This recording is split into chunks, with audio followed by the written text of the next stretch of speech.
second session, this time with Chris Cowan, Holacracy One, my old friend and partner. Yes, yeah. I am super excited to have you here and record this conversation. Like others, it's very informal, casual. It reminds me of the breakfast conversations you and I used to have back at totally. Half Hill. Mm-hmm. And so welcome to the PowerShift community. I know you posted an article, thank you, from some of the work that you've been doing on Medium, publishing a practitioner guide, I believe. Yeah. And one of the elements in there was our relationship to power, the 4 types of power. And I thought that would be a fun conversation to dig into. So before we do, maybe just tell folks about you and your current work for those that don't know Chris. Yeah, sure. Thanks, Tom. Yeah, no, it's great to be here. I'm excited about it as well. So yeah, so my background, I've been with Holacracy One for about 5 years now. Before that was kind of doing more conventional management consulting with a focus specifically on leadership, management training, executive training.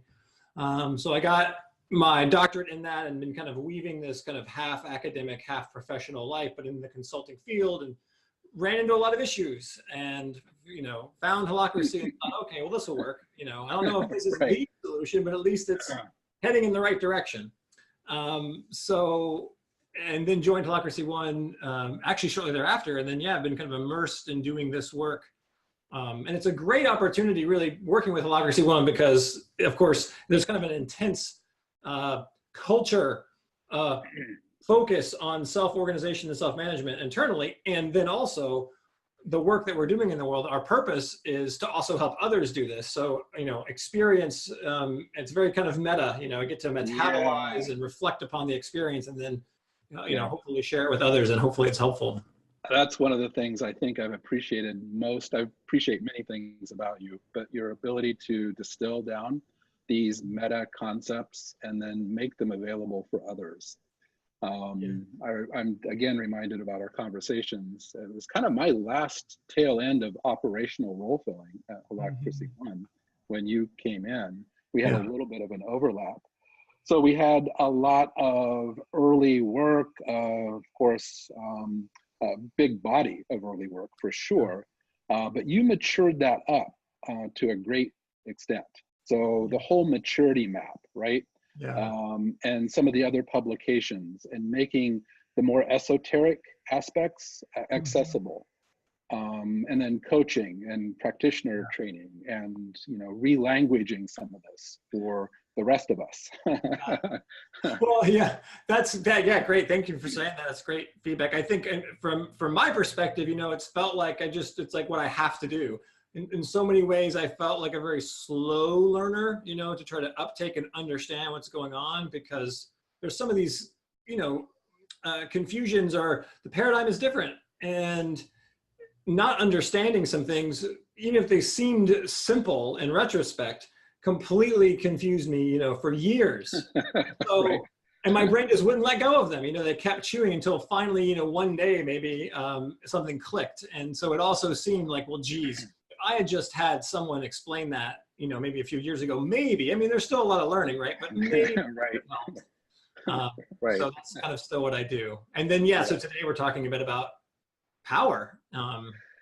Yeah, for sure. So it was cool that you posted your work in the forum that caught my attention. Of course, we're in the PowerShift community and it's kind of interesting. Power and the whole power shift has always been there, right? It hasn't been always in the front, but as soon as Holacracy One and Holacracy and Brian and I and many others started contemplating rethinking how work gets done, power is really effort over time. It is, right? It's how we get work done. So it's always been there, working in the background and then more and more visible over time. And it's become part of purposes, it's become an anchor, shifting relationship to power and understanding organizational versus personal power. So it's like a thing. And it's certainly a thing for us with Encode and enacting a power shift, and we have the PowerShift community. So I think it's only appropriate that some of our early sharing sessions are about this notion of power, personal power, organizational power, how do we think about it? How do we hold it, measure it, evaluate it, etc.?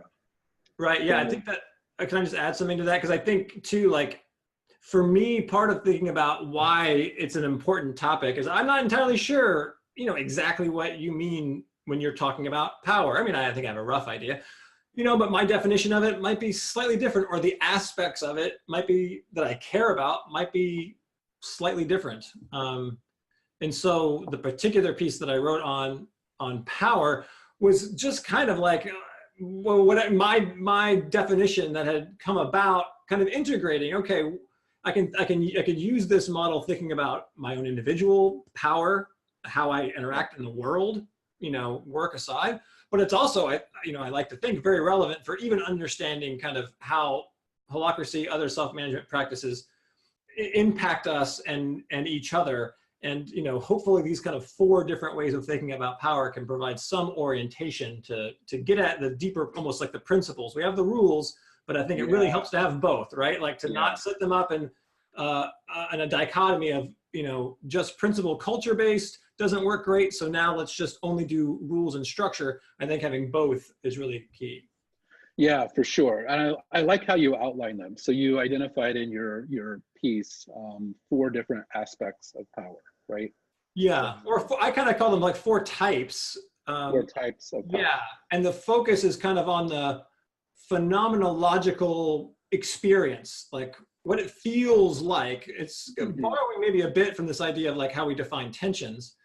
And the 4 types were control, it's a 1-to-1 input to output. I can control my arm and move it different ways.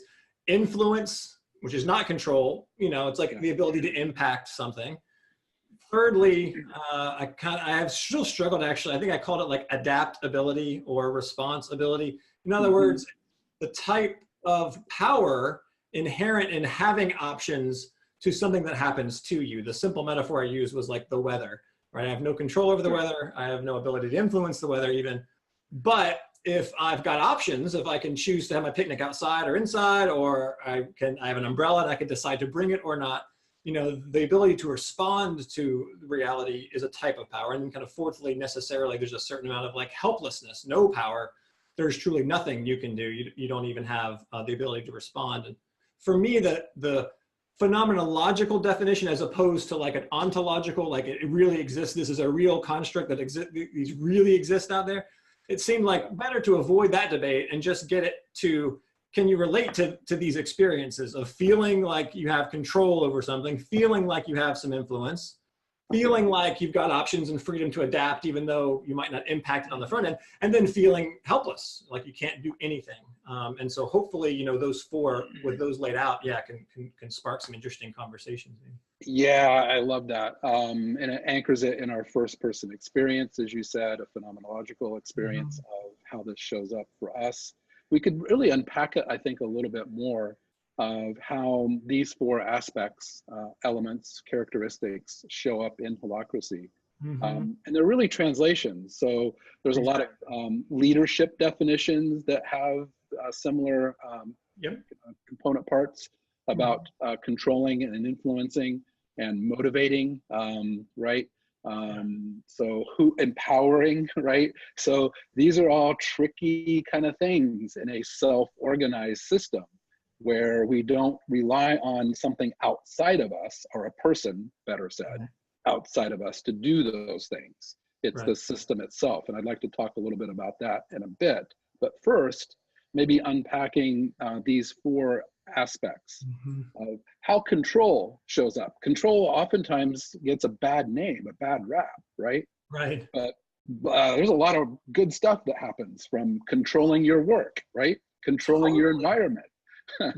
I think about a simple concrete example of like being able to add an agenda item. Absolutely. Right? Like I can decide what, like I can do that or not do that. The shift in, I don't have to be trying to influence the outcome of someone else's topic or conversation, right? I don't have to try to sell this idea necessarily.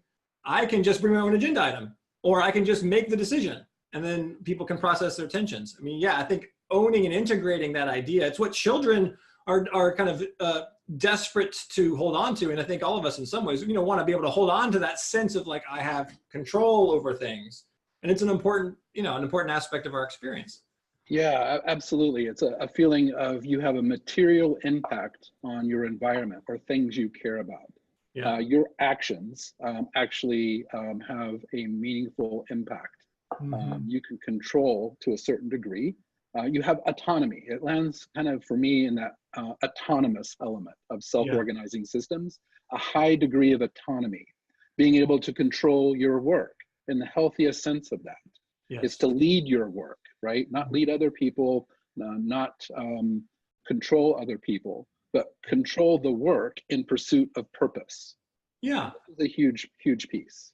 Yeah, I love that. Yeah, it really resonates. I think, like for me too, the one of the key distinctions that was so helpful was I almost kind of visually think about like control being like a sliver. If you were to line up like 100% of one's experience, a little sliver of that is going to be this sense of control. A huge majority of it is going to be this sense of influence. I think that's, generally speaking, from my leadership kind of studies background, it's almost exclusively the study of influence, because we're talking about people trying to impact other people.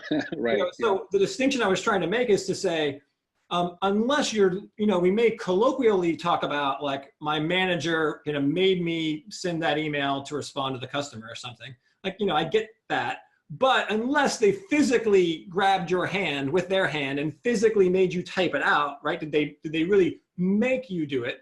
Probably not. And my point with the distinction is just to say that even though we can talk about it that way, it is still important to maintain somewhere the purity of this distinction of like, we need to have some sense of like a difference between what is actual control, like, which I would say, again, physical, almost like slavery. You need something that extreme when it comes to human kind of relationships to find an actual experience of control. And other than that, it could be, it's just influence, but don't get me wrong, it could be so impactful that it's almost like control. It's practically like control. My point is, but it's not. Let's just make sure there is at least some line there that says, but it's not. It could be almost like it, but it's not. Yeah, having a healthy impact that actually moves things forward and to the extent possible, not degrade or move things back. It's like a healthy wielding of power. And I've come to really rely on that simple, classical, almost, it's from physics, really. The definition of power is the ability to effort work over time. You're more powerful if you can get more work done in less time. And control is a way of getting work done. And if you can control in a healthy way to get more work done in less time, efficiency, you're presumably wielding power better. You're wielding more power. You're more powerful in role if you can get more work done in a shorter amount of time. That's just one way of thinking about it. But power is a measure of work in self-organizing systems, work in pursuit of purpose, over time, over the distance, in space, over the long haul, right?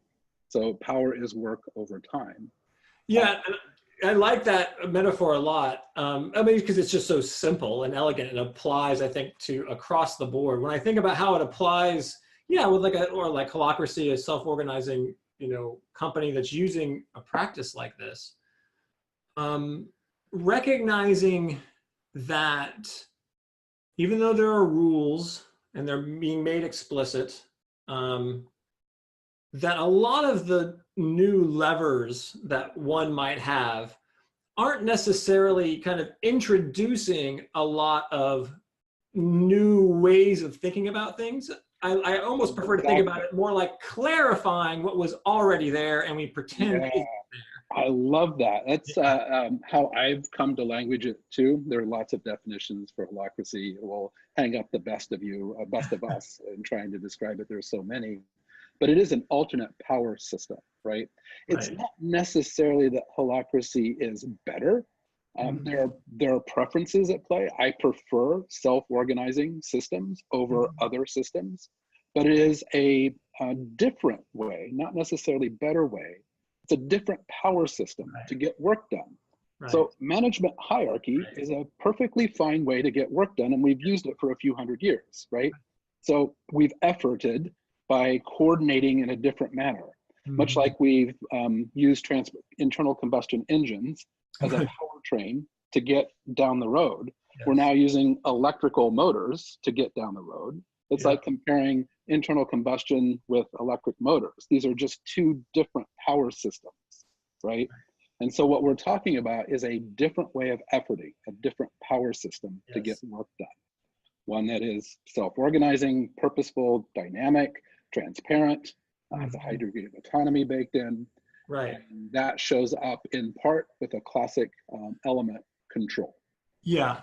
Yeah, I think that's a great metaphor, Tom. I think for me too, it evokes a certain like sense of like these different kind of sources of power, almost like thinking about fossil fuels being extraordinarily powerful, but also kind of, they leave a residue. Like they kind of burn dirty, right? Like there are things left over. There's a lot of waste. Yes.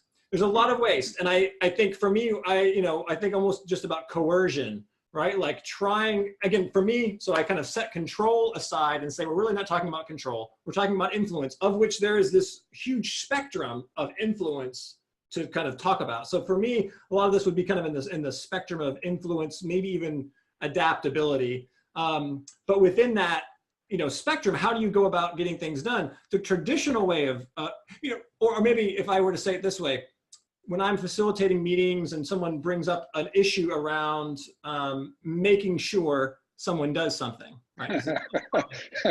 Yeah, that's one of my favorites too. Yeah, and it's perfectly fair. I mean, it's a great question actually to bring up. Like, how do I make sure certain things happen? And this is kind of, I think, a good example of what I mean by like the self-organizing system, not necessarily introducing. The mistake often in the question is, I can't now make sure something happened. Whereas before I could make sure, now I can't make sure. And for me, the way I like to think about it is, in actuality, before you also couldn't make sure. Right? I'm making that distinction of like, we're setting, so you didn't actually have control before. You just had certain levers that worked really well. All we're saying is now you have some different levers, and sure, you could make arguments about they were stronger or weaker, but I think there isn't if we lose that sense, even though we may say it again, like colloquially, I have to do it, or someone's making me do it, or I need to make sure someone will do it. That idea, it's the same thing with projections and deadlines, like why projections work better than promises. It's not necessarily like that rule is saying there aren't deadlines in the world. No, it's just saying the fact that I promised you a certain thing doesn't actually make it so, right? Like something may still happen between now and then. And so if you really want to make sure that it shows up on that date, don't just throw all the responsibility for it over the fence to me. You need to, which is the classic move, right? Yeah, you need to keep some of that and check in, check in to make sure it happens. Because again, even if I have every intention, I know I'm not master of the universe, right? Like a tree could fall on my car and I can't, all sorts of stuff can happen. So again, that's like, I don't think it necessarily introduces a lot of a lack of influence and ways to make things happen. It just should have them to begin with. Right, in the older system, older for us now, and where you're relating with people and leveraging the relationship with people to get work done, there's this notion of I want to make sure, or I want to have confidence, or I want to heroically get something done so that all kinds of blanks.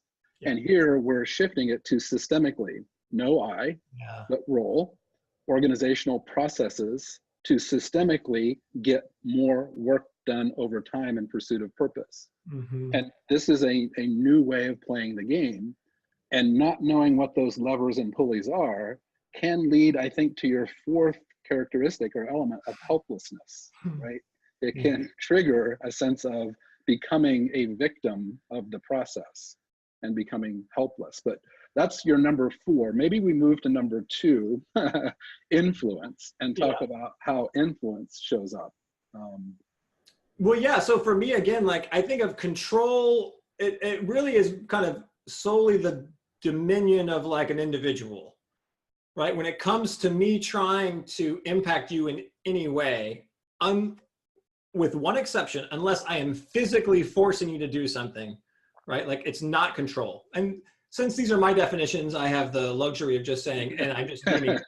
So that is just how I define it, right? So at some point, there's this little thing called control, and it's important to understand that when it comes to self-management, at least, these practices aren't shifting from control to now you just have influence. It's saying, no, no, no, conventional organizations have always just worked on influence for the most part, you know, and it could be leadership. Really one definition is influencing other people's efforts, right? Yeah, exactly. Yeah. And so then, okay, now if we can kind of see, oh, okay, so really we're talking about the ability to influence and affect an outcome, right, on somebody else, and do this in a coordinated, really interesting way.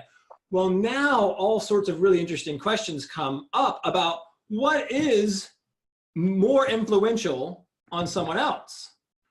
Does coercion work? Heck yeah, coercion can influence, you know, it can work, but again, we go back to that dirty fuel. Like what are the, you know, yeah, I'm trying to think of the right word. Coercion, shaming, praising, all sides, anything, all of that, right? These are all the techniques of conventional management systems, right? Power systems. Right, that at best get you some kind of surface level compliance, you know, to just try to like keep you from bothering me. I'll try to make it seem like, so my motivation primarily. Go ahead. Make it seem like I care.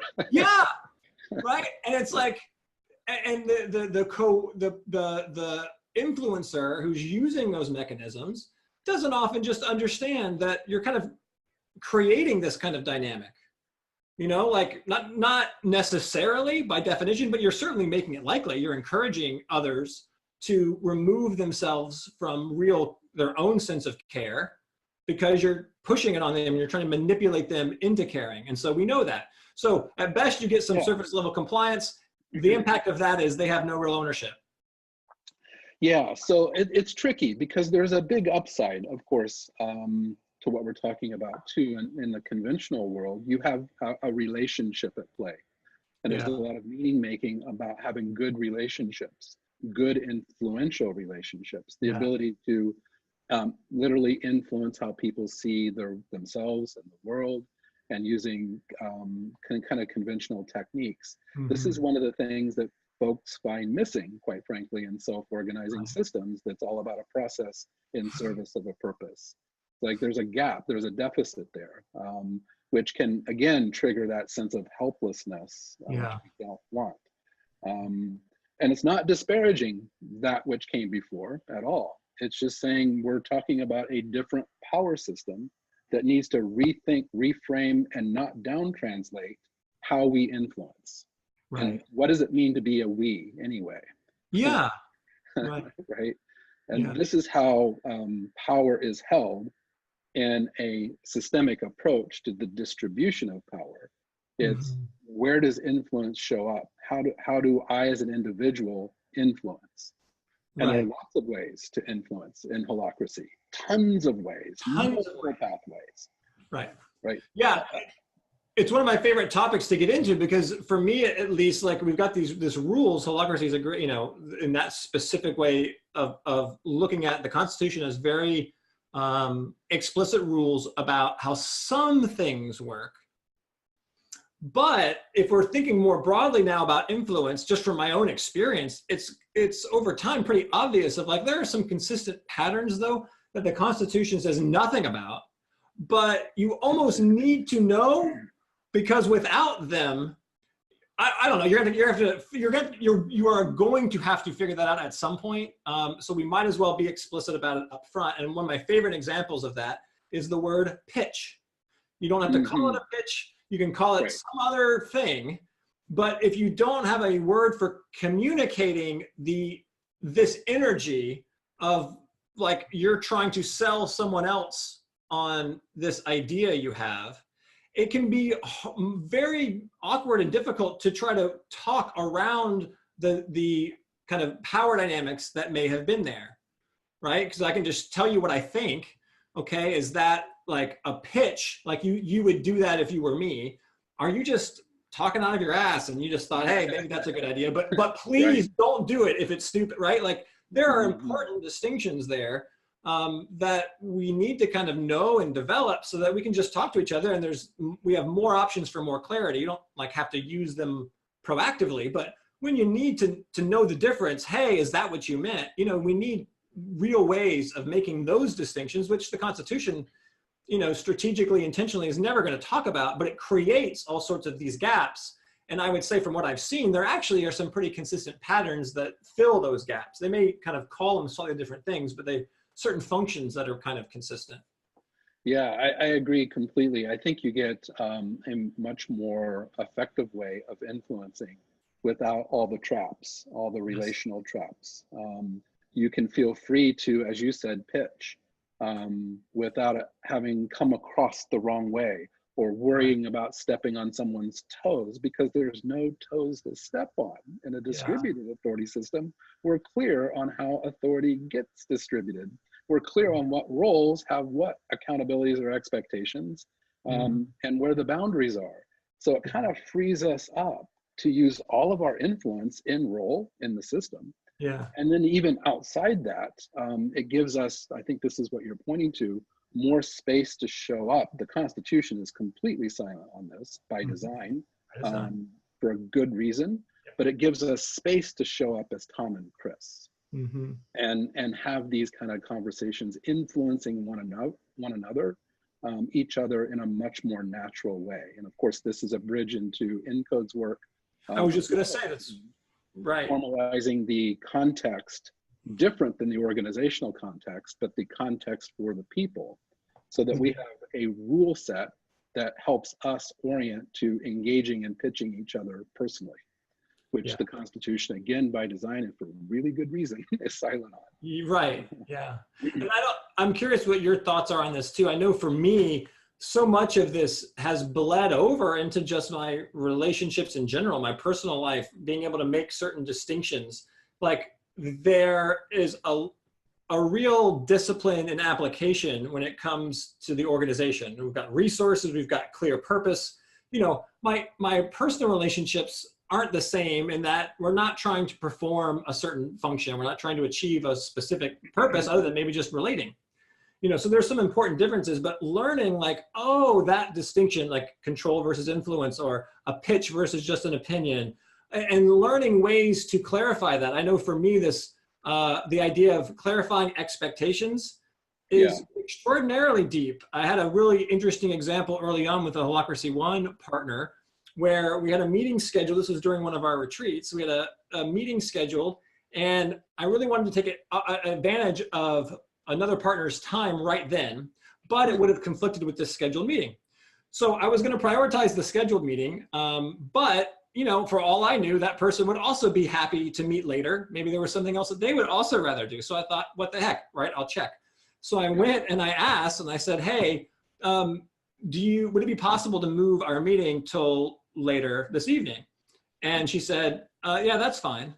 And I thought, okay, let me see if I could rephrase. Like, I'm asking a question. I'm not making, you know, I'm not trying to give you an idea. I'm like trying to find a way to talk in such a way that I'm not. So I said, okay, thought for a second. So I was like, do you have, like, maybe I'll start with just simple data. Like, so I said, do you have anything else, like, you know, scheduled this evening? And she said, yeah, no, that's fine. We can meet.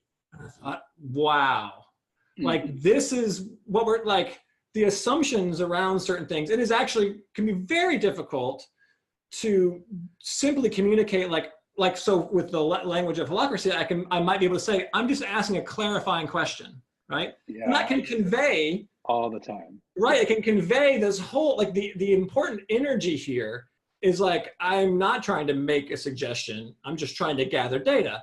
Right. So learning these conventions, I think have really helped me even, you know, beyond my work. And it starts to go to show you like, oh, this is just a better way of kind of working with each other. I think so. I think this is, you know, in the teal community and the reinventing community where one of the breakthroughs that they're looking for is wholeness. Yes, wholeness. Cultivating having a sense of bringing your whole self with good boundaries, knowing where you start and stop and another starts and stops. And I think these practices bake in really important ways for us to show up more authentically, more whole. In fact, organizationally, what you're pointing to is an invitation to own your power, your role power, and to be clear on what your no is. And what you were inviting this person to be aware of subtly was it's okay to say no. And it's kind of below the surface, but it's an invitation to own your power. And the Constitution is super clear on it, which is beautiful, and I love it because it systematizes that for organizational work and role and governance and tactical and the balance and all of that, right? But underneath is a kind of a imperative role. That's a great word. Own your power, please. Leave your work, please. I'm begging you. And I think, that's so well said. I love, like you said, like the Constitution says it, and then we look at like, what is that, how's that show up? Like, what does that kind of really mean? Beautiful magic, right? The intersection of human being with work and role, and what that does. Then our fears, our hopes, our desires, our passions are made more visible. We're more raw. We're more open. And this is one of the beautiful things I love about this practice. So I love that. I also wanted to talk just briefly about the adaptability portion, because for me, this is where the others kind of all locked in, but really kind of around this one idea. So in this article that I posted, so if anyone wants to actually read the specifics, it'll be there.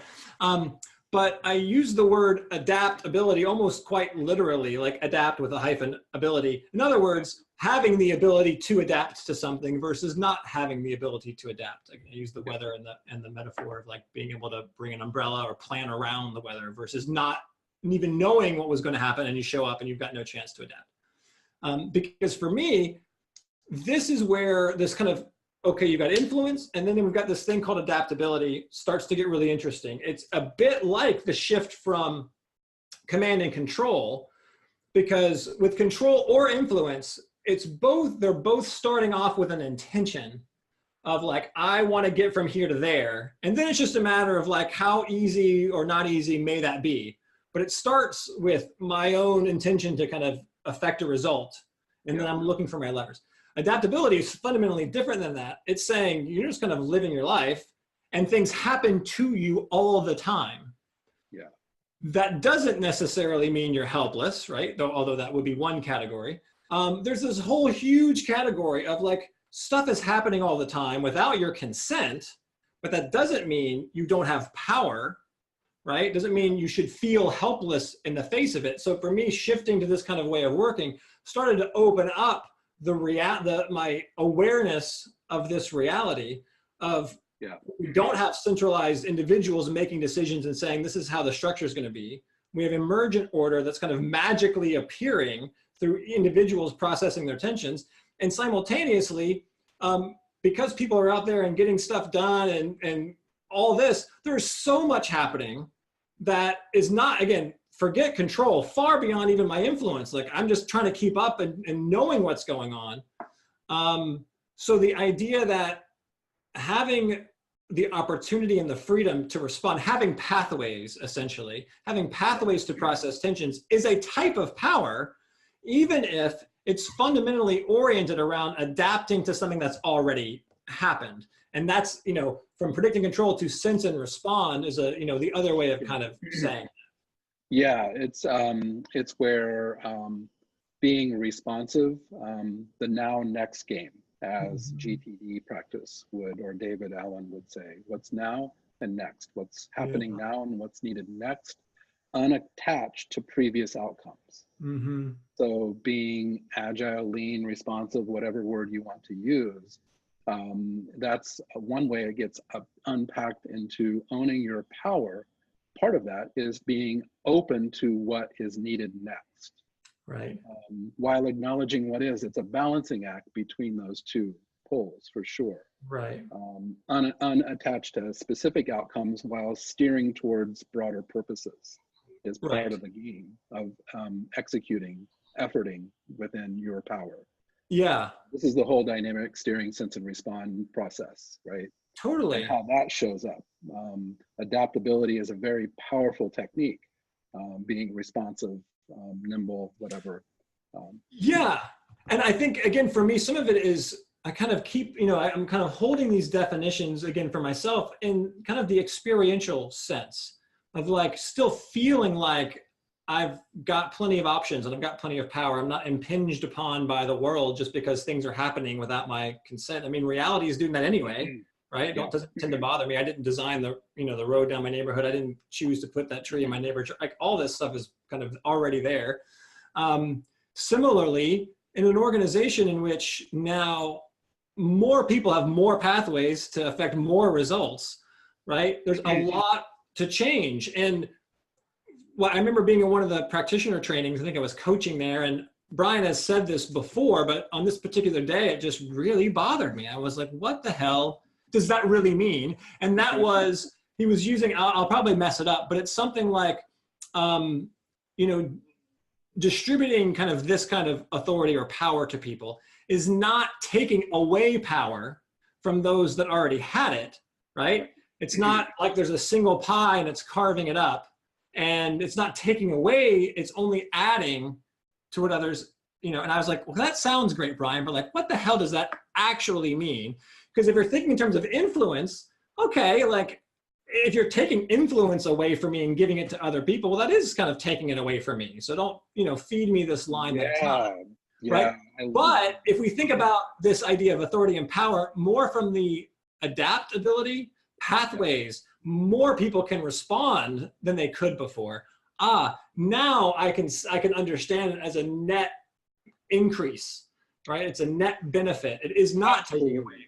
This strongly resonates with me too. And from a personal, almost a psychological standpoint, many of us have been on personal development journeys and understand the downside of option reduction, right? So when your options are reduced, you can kind of show up in that victim-me state, right? You have less power when you feel like you have more options, right? And so that is not what we want, the option reduction stance. Right. We want more options, more pathways, as you pointed out.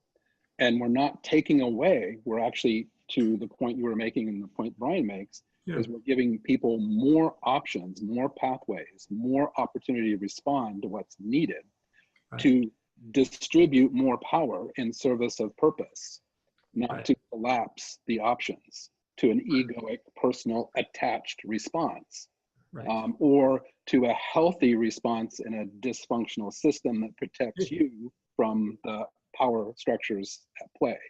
Yeah. So this is a huge thing. Yeah. We don't want option reduction. Right.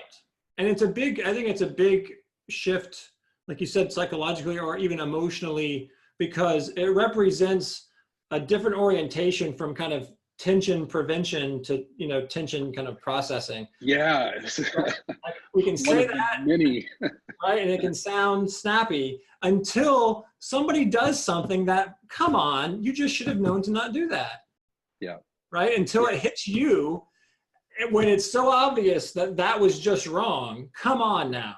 Like, you should, but like, that's exactly what we're now kind of introducing, is this idea of like, hey, stuff is going to happen. We're now going to be putting our energies more into what do I have control over? Where can I influence? What are my pathways? Less about preventing tensions from others, which comes with this companion, like, and then I'm also not really into shame and blame as much anymore, because I don't know, it just doesn't really fit. If I'm out there doing stuff and you're out there doing stuff, right? Like, and then you do something that makes me mad, it's not really about shame and blame as in you shouldn't have done that, but more about, okay, now I want to set a new expectation moving forward. And this is the link right back to how the constitutional bakes in these rules to create an alternate power system. We don't have to hold these in our head. We don't have to directly manifest them. Yeah. All we have to do is play the game, Yeah. follow the rules, practice, learn to practice better. So Right. systemic approach to the Mhm. distribution of power along these four elements that have always been there: Yeah. control, influence, adaptability, or a feeling of helplessness. Mhm. That's not new. This is not new. Right. We're just reframing it in a different power system. And this time, not in a power system that's held personally, but Yeah. in a power system that is systemically available and binds everybody. Actually, Yeah. this is the part of ENCODE's work is to get really clear on definitions and criteria and what we're looking for when we talk about mature governance, mature power systems. And the things that we're looking for related to this: does the power system have a clearly written down rule set? Yeah. So this is key. This prevents the down translation, Mhm. the heroic leadership, or the falling back to ego. Yep. The second criteria: does it bind everyone? There are no privileged classes. That's, Everyone is participating in the same rule set, yeah. no special cases. This is true for holacracy, of course, Yeah. Right. right? And then finally, where no power is held personally, either over another person Mhm. or over the rules themselves. Yeah. And this is kind of where it gets edgy, Mhm. because in every holacracy deployment, we start with a power holder or holders that's Right. ratifying the Constitution, which is the perfect way to start playing this game.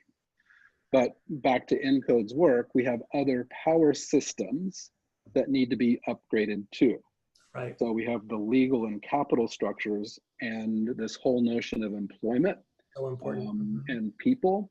And that's where power is often held personally as well. Mhm. So we want a complete system where that third bullet is true, where no power is held personally over another person or investor, shareholder, stockholder, board, Yeah. or person, employee. And no one person has the ability to overpower the rules. The rules Yeah. stand on their own. So these are three criteria that ENCODE uses to look at power shifts. What is a power shifted system? One that meets those criteria. Well, this is fascinating. So it raises a really interesting question for me. Based on this work and your experience, I'm thinking particularly of that third point. Like, what are ways to do that?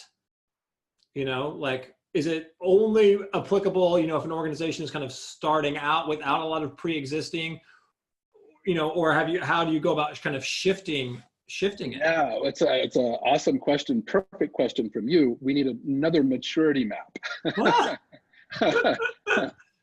A broader maturity Right. map, because holacracy does this beautifully in Right. organization space, Right. completely. Right. Mature systemic approach to distribution of power in pursuit of work in pursuit of purpose. Mhm. Sociocracy, also clearly written down rule set, mostly distributing power, not personally. The other practices, while incredibly valuable, don't anchor to a specific rule set. So Right. you have the different progressive, teal, responsive Mhm. kind of practices. I love them all, but they need, from our perspective, to be anchored in a systematized rule set, a constitution, or on the legal side, a set of bylaws, or Yeah. operating agreements, or shareholder agreements, or what have you. Mhm. And on the people side, a cultural or behavior agreement, an agreement of association. What are the rules of the road between the people? Yes. And frankly, this is the next stage of work. Right. So it's to push the boundaries of power to the endpoints, to Mhm. continue fully distributing power to the anchor in legal and capital structures and the people. So Mhm. this is a new maturity map. And Yeah. there are bits and pieces out there. Holacracy is the only one in our book that meets those three criteria completely. Mhm. But that's about the power shift. And we've got just a little bit more time maybe to talk about your fourth point, which we've hinted to, helplessness. How do you hold that? How does that show up Oh, for you? I love it. I love it because it's not negative, even though it may sound that way. So kind of definitionally, the idea here is let's eliminate all the other ones. Control, nope, I don't have direct control. I can't impact or influence, boom. All right, so I can now, right, to get to helplessness, I can't even respond. So the metaphor, it's not a great one I use, but like, a dog chained up in like a backyard with no covers. In other words, they're also exposed even to the weather, and they're chained up so they can't even escape that or really can't do much at all about it. So you could understand that animal feeling, for the love of God, right? Like, this is all just impacting me, didn't ask for my permission, and there is nothing I can do about it. Ugh. So you can, various responses, learned helplessness, where you just kind of, give up on life, or real anger and fight or flight, what have you. So that, I think, is like how it's initially experienced. There's almost like this boundary, whether we kind of talk about it or think about it ourselves, our own personal sense of where that boundary is, right? Like where outside of which I don't have control, but inside of which I do. That the true kind of understanding of what that means is, when it's kind of fully embraced, it's not like just the giving up on life. It's actually a very kind of deep surrender and acceptance of what is actually happening, right? Like, it's a full embracing of a reality, removing all the little bits that are resisting. It's like, I don't want that, I should do that, right? All that crap, and just saying, this is. And something very much like adaptability has this magical emergent order quality that is often difficult to kind of describe. How will that happen? Similarly, in that state of surrender, it's also hard to describe, but almost predictable, that from that state, magic happens, right? Real things can happen from it. I don't know how or why, but they just tend to. So it's not a negative, it's just another type. Not at all. I love how you described that. That really resonates, lands well with me. And when I was helping to deploy holacracy in the world, people would feel the negative part of helplessness. Yeah. And the interesting thing, all the things that you pointed to, when you take attention, an evolutionary tension, to its natural endpoint, and you can't process it within the existing system, you don't show up as the victim again. Right. You own your own power, and it's where it's where entrepreneurship is born. A new idea, something that doesn't belong in this system, but you have a deep sense is needed. Don't squelch that. Don't shut that down. Do something with it elsewhere. Carry it forward. Own your own power. And what used to be just straight out helplessness in an existing unhealthy system becomes awareness that this system isn't a good home for this tension, because you've tried all the pathways. Right. You've played the game, which is data. It's telling you this system doesn't know what to do with this, right? And instead of taking that personally, right, or being fused to that outcome that you see in that system, it could inspire you to do something with it and own your own power personally. Right. Yeah. Amen. Amen to all that. Yeah. And my sense of it, again, for myself, is almost like, and kind of like, only when I've kind of fully kind of gotten to that point of like, you know what, there is just nothing I can do. And that, again, I go back to it, that might not be necessarily true in reality. You could look at my situation and say, well, you could do these things. I mean, what are you talking about? Like, just go to a different restaurant, right? Whatever the example is, just go, elect a new facilitator. But my point is like, as an individual may experience it, kind of what happens when you just don't feel like you have any good options. Yeah, there's a maturity spectrum here too, at early practice versus later practice. And early practice, there can be a sense of frustration when you don't know all the pathways. In the middle or later practice, it does press upon you. Are the things that you're seeing and sensing into about you or about organization purpose? Is it about the organization or something you see? And knowing when the two part. So again, this pushes on you that it's not all about you. Exactly. Never have, it's about the organization's purpose that you choose to serve. right?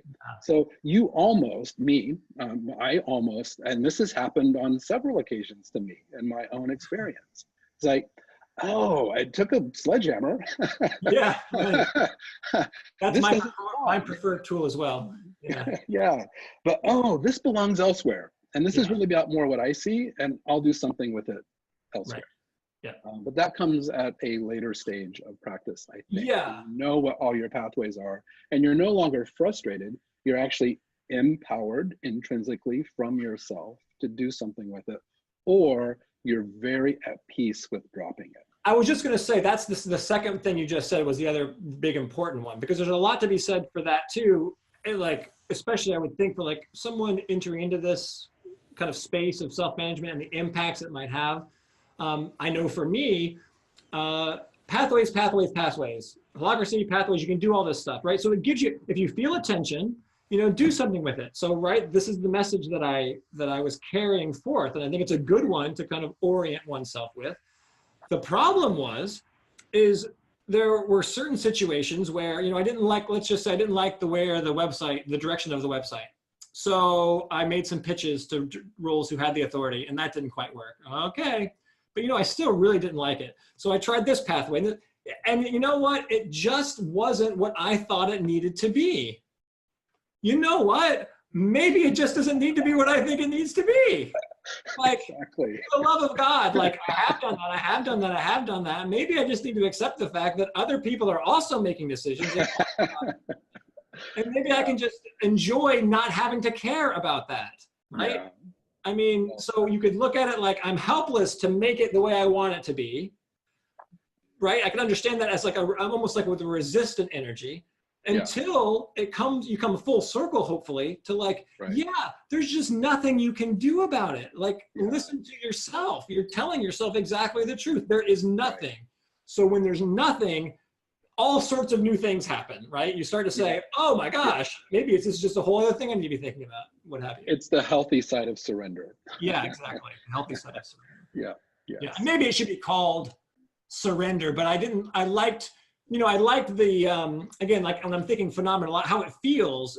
Helpless, and frustrating. Absolutely. I like the counterpoint. I like what it does. Zen stick slaps you. Yeah. All right. This has been a lot of fun. We remember all of our fun conversations of years ago. And this is so fun, Tom. Thanks. To do more of this. So we'll post this on the PowerShift community forum under Power in this case, and maybe do some more with you, Chris, down the road. So for folks that don't know you or Holacracy, maybe to go to learn more, the Holacracy website, you have a lot of Medium content posted as well. Yes. Maybe just where to go learn more. Yeah. So holacracy.org, I guess. Oh, I'm sorry. Were you saying to say this? Yeah. Holacracy.org. Yeah. And then if you go to Medium, so the collection used to be, I think, called About Holacracy. That may have changed, but all of the things that I've published are under that broader publication that includes others, a lot of contributions on Holacracy, that specific practice. And Holacracy One has a community of practice for Holacracy? They do as well. Yeah, we do. We've just kind of launched a new one. And this is one of these things about not having the roles that are involved. I would just try community.holacracy.org. If that doesn't work, Google usually does a pretty good job of being able to help redirect you. But I also, plan on being engaged on this platform as well. So, if anybody wanted to get in contact with me, at least you could find me here as well. All right, Chris, thanks for your time. Yeah, Until next time, be well.